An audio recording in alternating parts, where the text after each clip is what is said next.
Step into a place full of new ideas and opportunities at Techno India University Tripura, where you learn, grow, and build your future. A place that truly helps your dreams become a reality.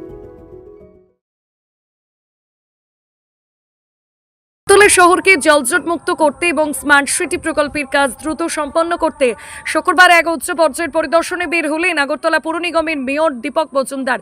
আজ তিনি আগরতলা শহরের মধ্যপাড়া, সাত রামনগর বাণী বিদ্যাপীঠ বিদ্যালয় সংলগ্ন এলাকা এবং কৃষ্ণনগর সৎসঙ্গ TRTC এলাকার স্মার্ট সিটি প্রকল্পের আওতাধীন নির্মাণাধীন রাস্তা এবং ট্রেনের কাজ সরজমিনে খতিয়ে দেখেন। কাজের গুণগত মান বজায় রেখে যাতে দ্রুত নাগরিক পরিষেবা সুনিশ্চিত করা যায়, সেই লক্ষ্যে আজকের এই পরিদর্শন বলে মেয়র দীপক মজুমদার সংবাদ মাধ্যমকে জানান।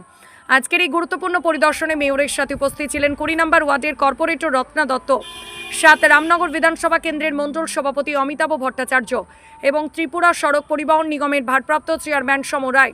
প্রশাসনিক স্তরে মেয়রের সঙ্গী হয়েছিলেন আগরতলা পৌর নিগমের কমিশনার সাজু ওয়াহিদ এবং অ্যাডিশনাল কমিশনার মিহির কান্তি গোপ, এছাড়াও সংশ্লিষ্ট কাজে দায়িত্বে থাকা ইঞ্জিনিয়ার এবং এলাকার অন্যান্য বিশিষ্ট ব্যক্তিবর্গ এই পরিদর্শনে অংশ নেন। পরিদর্শন শেষে সাংবাদিকদের মুখোমুখি হয়ে মেয়র দীপক মজুমদার আরও বলেন, বর্ষায় আগরতলা শহরে যেসব এলাকাগুলিতে বৃষ্টি হলে দীর্ঘক্ষণ জল জমে থাকে সেই সমস্ত জায়গায় নাগরিকদের ভোগান্তি কমানোই পুর নিগমের প্রধান লক্ষ্য।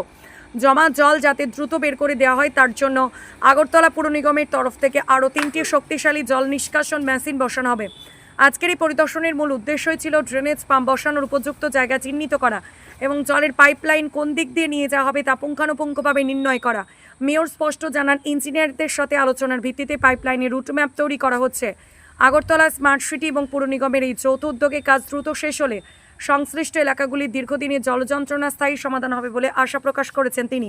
ত্রিপুরা থেকে বিক্রম কর্মকারের report, crime press Bengal news. Agartala শহরে বৃষ্টির সময় যে জায়গাগুলিতে কিছুক্ষণ বেশিক্ষণ জল জমে থাকে তার এটাকে রিচার্জ করার জন্য বা বেল আউট করার জন্য আমাদের আগরতলা পৌর থেকে আমাদের সরকার তরফ থেকে কিছু সিদ্ধান্ত নেওয়া হয়েছিল। আগে থেকে 3টে এডিশনাল পাম্প বসানো হবে, যেটা আজকে এখানে যেন মধ্যপাড়া সেটা ফাইনাল সিদ্ধান্ত হয়ে গেছে। এখানে আমরা এই জায়গাটা বসাবো এবং পাইপলাইনটা কোন দিকে যাবে সেটাই নির্ণয় করার জন্য আজকে এখানে আমরা এসেছি। দ্বিতীয়ত আমাদের রামনগর 4 নম্বরে যেটা বসবে বাণী বিদ্যাপীঠ বালিকা বিদ্যালয়ের সামনে, সেটাও পাইপলাইনটা কোথায় দিয়ে যাবে এবং সেগুলিও দেখার জন্য আজকে নির্দিষ্ট করা হয়েছে, আমরা ফাইনাল করে দিয়েছি।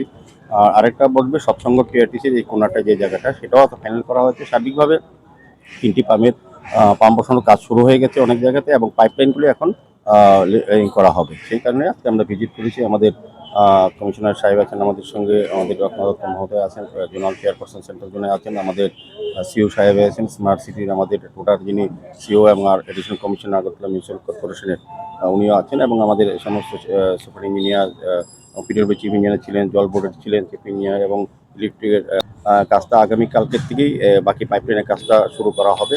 সাইট ফাইনাল হয়ে গেছে, কোন দিকে যাবে এটাও ফাইনাল করা হয়েছে। তো সার্বিক আমি বলবো যে আগামী বর্ষার আগেই এই কাজগুলি যাতে সম্পন্ন করা যায়। এই বর্ষার সময় আমরা অনেকটা লক্ষ্য করেছি কিছু যেমন শকুন্তলা রোডে কিছুক্ষণ জল থাকে, আমাদের টিআরটি সংলগ্ন সৎসঙ্গ আশ্রমের সামনে কালীবাড়িতে কিছুটা জল থাকে কিছুক্ষণ 40 মিনিট থেকে প্রায় 1 ঘন্টা, এবং আমরা যে জায়গাগুলি জল থাকে সেগুলি যাতে দ্রুত নিষ্কাশন ব্যবস্থা উন্নত করা যায় সেই উদ্দেশ্যেই এই কাজগুলি করা হচ্ছে। Step into a place full of new ideas and opportunities at Techno India University Tripura, where you learn, grow, and build your future.